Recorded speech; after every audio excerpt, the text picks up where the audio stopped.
saan patungo.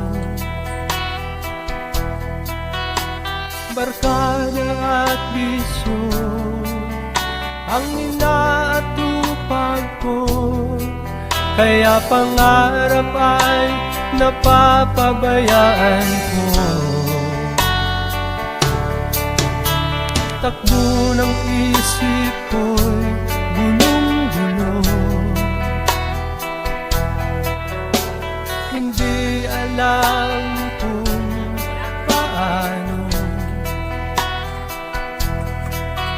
ang mamuhay ng tahimik sa ibabaw ng mundo.